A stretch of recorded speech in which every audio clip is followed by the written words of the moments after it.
Special report में news room से एक बार फिर से आपका स्वागत है। दिल्ली से सटे फरीदाबाद में पत्रकार पूजा तिवारी की रहस्यमय मौत के इर्द गिर्द सनसनी छाई हुई है।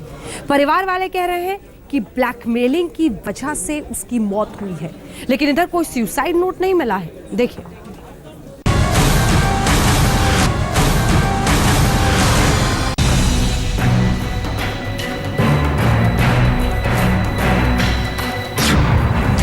महिला पत्रकार की रहस्यमय मौत से सनसनी।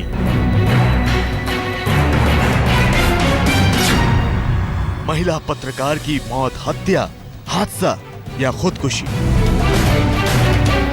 डिप्रेशन में वो थी। रिपोर्टर, ब्लैकमेलिंग और मौत मिस्ट्री।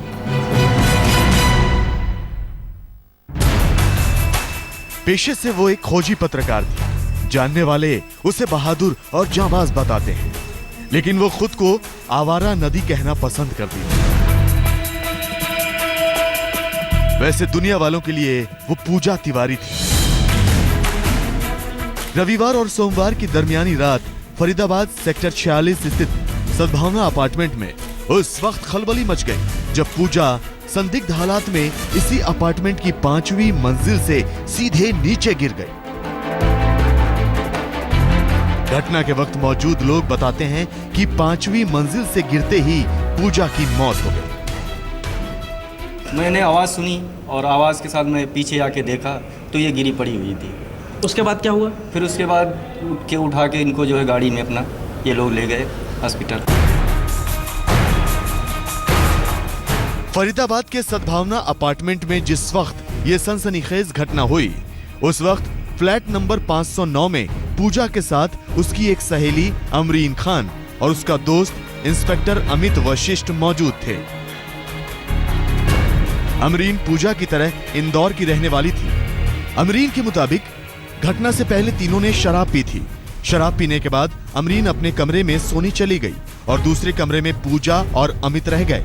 थोड़ी देर बाद उसे अमित से पता चला कि पूजा ने 5वीं मंजिल से छलांग लगाकर खुदकुशी कर ली है, क्योंकि वो अपने ऊपर दर्ज ब्लैकमेलिंग के केस से भारी परेशान थी। आज तक से बातचीत में अमित ने भी कहा कि पूजा परेशान थी और उसने उसे रोकने की भरसक कोशिश की थी, लेकिन बचा नहीं पाया। आपके सामने ही वो एकदम भाग के चले गए। मेरे सामने ही भाग। आपने कोशिश की बचाने की? मैंने कोशिश करी है बचाने की। क्या थोड़ा बता दीजिए कि क्या सीक्वेंस रहा? वो क्या बालकनी की तरफ? उसको बालकनी की तरफ एकदम मुड़ी है और लटक गई है। मैंने उसको उठाने की कोशिश करी है, बट मतलब वो शिवा सो रंग की भाई वो ऊपर नहीं आ पाई। पूजा किस बात से परेशान थी? पूजा ने अगर खुदकुशी की तो क्यों? कौन है पूजा की मौत के गुनहगार?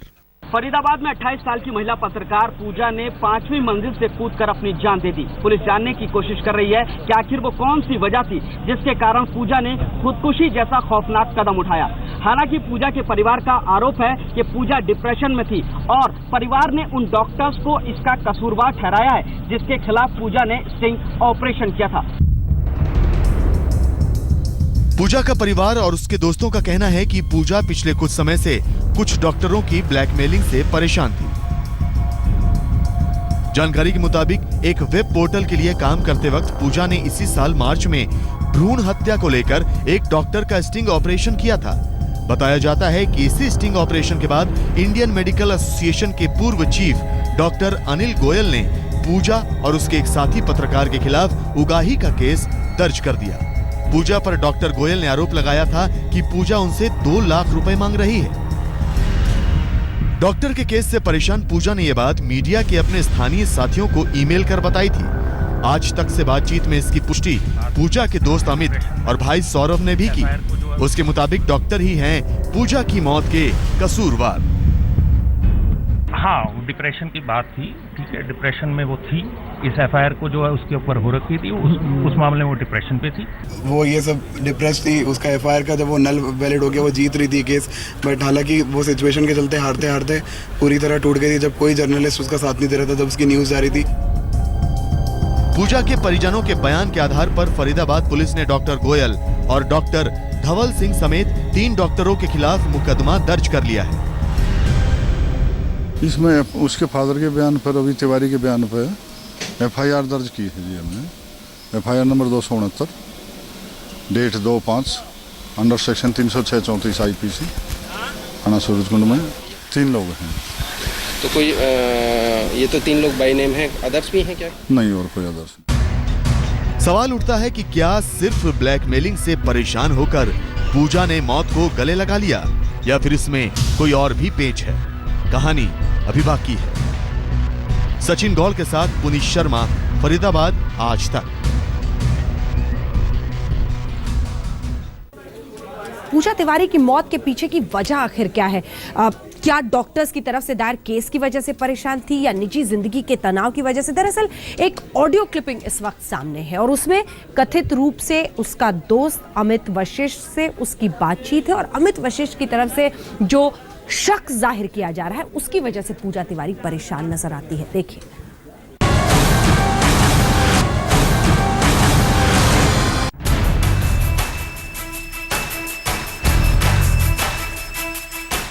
परिवार वालों के बयान के बाद पत्रकार पूजा तिवारी की मौत की फाइल खुदकुशी में दर्ज होकर बंद हो जाती है। लेकिन आज तक के हाथ लगे 7 मिनट के एक ऑडियो क्लिप ने इस मामले को रहस्यमय मौत के केस में तब्दील कर दिया है। अकेले मिले थे ना? अब यार बिल्कुल अकेले रूम पे गई थी? हमें रूम का नहीं पता ना, तो हमें बस इतना पता ही लोग मिलते थे। किसके साथ गई थी? तुम्हारे साथ गई थी क्या? हम थे ही कहाँ दिल्ली में भाई। अब फिर तुमने कैसे कह दिया बताओ? अरे तो इससे मेरी बात होती थी तो बताती थी, और क्या। आज तक इस ऑडियो क्लिप की प्रामाणिकता की पुष्टि नहीं करता, लेकिन दावा किया जा रहा है कि इसमें पूजा तिवारी, उसके दोस्त अमित वशिष्ठ और पूजा के एक अन्य दोस्त भरत की आवाज है। ऑडियो क्लिप सुनने से ऐसा लगता है कि अमित को पूजा पर शक था। भरत से अमित ये जानना चाहता था कि पूजा बंकी नामक शख्स के घर गई थी या नहीं। सुनिए क्लिप का एक और हिस्सा। यार इधर उधर की बात ना करे भरत। अरे अमित भाई देखो, सुनो, इधर उधर की बात ना करे, इधर उधर की बात ना कर, ठीक है? हमें सुनो, जाती थी कि नहीं जाती थी, बात खत्म। जाती थी यार, जाती थी, मिलती तो कहते रहे, जाती थी ना? हाँ। बाद में इस बातचीत में पूजा भी शामिल हो जाती है और उसकी बातों से भी लगता है कि अमित को उस पर शक है। ये आदमी सिर्फ बंकी और मेरे बीच में ये कहता है तुम्हारे बीच में हुआ, तुम उसके कमरे में, भैया तुम मुझे बता दो, मैं उसके कमरे में गई, क्या बंकी के पास कोई रूम था? हमने नहीं सुना ना, शायद ने बताया नहीं था रूम, तो मैं किसके रूम में जाती थी भाई? या क्या मेरी जिंदगी में कभी मेरे रूम पर आया वो करीब जहाँ हम लोग साउथ एक्सपोर्टला में रहते थे? मुझे बताओ, इधर दिखाओ। भरत जवाब दो तुम। नहीं यार वो जवाब देगा नहीं। वो देगा। तुम्हारे पल्ले नहीं है। मेरे पल्ले सब कुछ है। नहीं है। ठीक है भरत, मुझसे क्लियरली तुम बात करो, इस आदमी के दिमाग से ये निकालो तुम। अरे भैया नहीं है। तो क्या इस बात को लेकर भी पूजा किसी अवसाद में थी? आरोप है कि इस मसले पर अमित के साथ पूजा का झगड़ा हुआ था, लेकिन अमित का कहना है कि इस बातचीत का पूजा की खुदकुशी से कोई मतलब नहीं है। देखिए, बंकी का घर के आने जाने की बात नहीं है। जो आदमी मेरे को लगता था कि भाई सुटेबल नहीं है, मैं उसके लिए मना कर देता था। ठीक है। परिवार वालों के परिवार वाले जो कहते थे कि भाई मैं उनके परिवार के नॉलेज में डालता था बाद में। पूजा के परिवार को भी अमित पर कोई शक नहीं है। उनके मुताबिक अमित पूजा के लोकल गार्जियन थे और वो कहां आती जाती है इसे लेकर फिक्रमंद थे। पूजा के घर वालों का कहना है कि ब्लैकमेलिंग के केस में अमित ही पूजा की मदद कर रहे थे। वैसे ही मैं जानता हूँ, अगर अमित वैसे भी लड़ाई हुई थी, अगर वो फ्रेंड बंकी के बारे में और जो रिकॉर्डिंग की आप बात करें तो वो लड़ाई नहीं थी, मतलब वो पूछ पा रहे थे, वो क्रॉस चेक कर रहे थे कि पूजा उसके पास गई थी, क्यों गई थी बंकी से मिलने। बेशक अमित और पूजा का परिवार पूजा की मौत से ऑडियो क्लिप को जोड़ना नहीं चाहता, लेकिन कुछ महीने पहले पूजा ने अपने फेसबुक पेज पर जो कुछ लिखा था उससे शक की सुई घूमने लगी है। खुदकुशी कर लूं या इश्क? सवाल उठता है कि क्या पूजा निजी रिश्तों को लेकर भी परेशान थी? इस मामले में एक ऑडियो भी सामने आया है जिसमें पूजा और इंस्पेक्टर अमित के बीच कुछ कहासुनी और झगड़ा हो रहा है। पुलिस इस ऑडियो समेत इस पूरे मामले की जांच कर रही है और जानने की कोशिश कर रही है कि पूजा की मौत के पीछे असली राज क्या है। कैमरामैन विपिन, सचिन गौड़ और अरविंद ओझा के साथ पुनीत शर्मा, फरीदाबाद, आज तक। हालांकि आपको बता दें, इस ऑडियो क्लिपिंग की प्रामाणिकता अभी साबित नहीं की गई है, लेकिन अब रुख अगली खबर का जो बेहद परेशान करने वाली है। कानपुर की ये खबर है। 19 साल की एक लड़की ने महज रोमांच के लिए खुदकुशी कर ली। खुशी खुदकुशी से समझ के परे है, लेकिन डराने वाली खबर है, देखिए।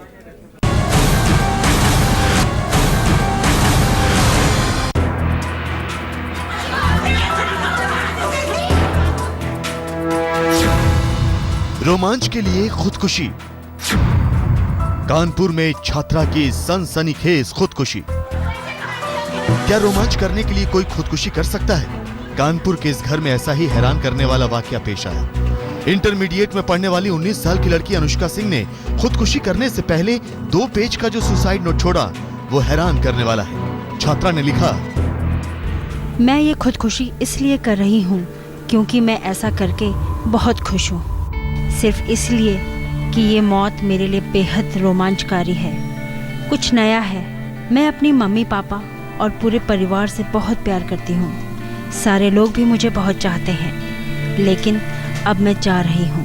हैंगिंग करके सुसाइड किया है उसने, और जैसा मैंने बताया सुसाइड नोट में इस तरह की चीज़ लिखी है।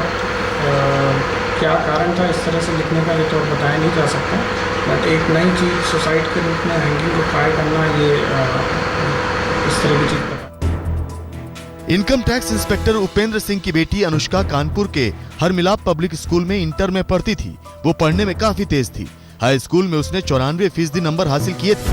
परिवार संपन्न और खुशहाल था। ऐसे में अनुष्का की खुदकुशी से पूरा परिवार सकते में है।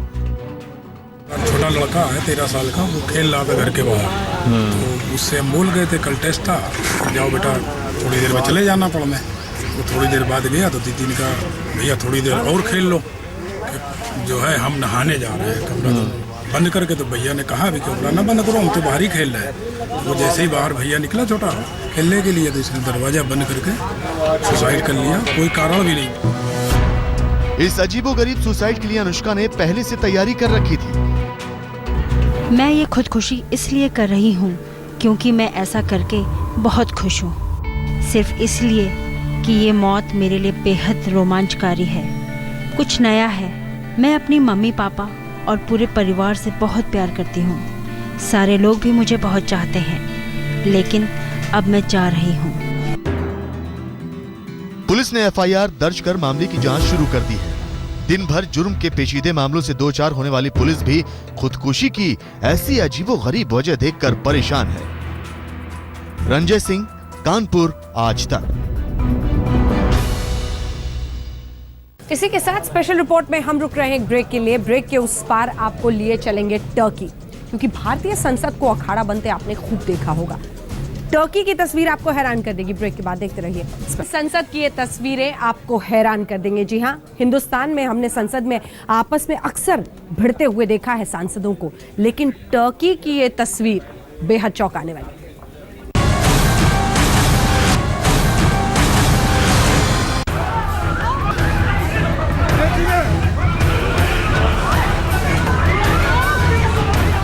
जो लोग ऐसा समझते हैं कि ऐसा मंजर सिर्फ हिंदुस्तान में दिखता है, ये वीडियो देखकर अपनी सोच बदल लीजिए। ये वीडियो है टर्की के संसद का। तस्वीरें देखिए। पहले 2 पक्षों में गर्मा गर्म बहस होती है, फिर बात गिरेबान पकड़ने तक पहुंच जाती है। इसके बाद दूसरे पक्ष के लोग दनादन टेबल पाकर भीड़ में कूद पड़ते हैं और शुरू हो जाती है फाइट। जल्द ही तुर्की की संसद अखाड़े में तब्दील हो गई। लात घुस्से से काम नहीं चला तो सांसद एक दूसरे पर पानी की बोतलें फेंकने लगे।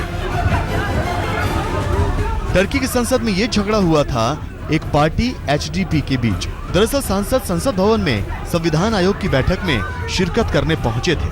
बहस आयोग की सिफारिश पर होनी थी कि सांसदों को मुकदमे से मिली आजादी खत्म होनी चाहिए, लेकिन सांसदों ने अपने आचरण से बता दिया कि सचमुच वो किसी रक्षा कवच के हकदार नहीं।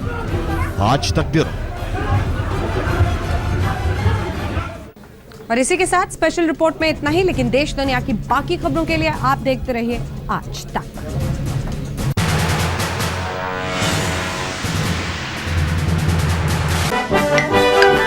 Welcome.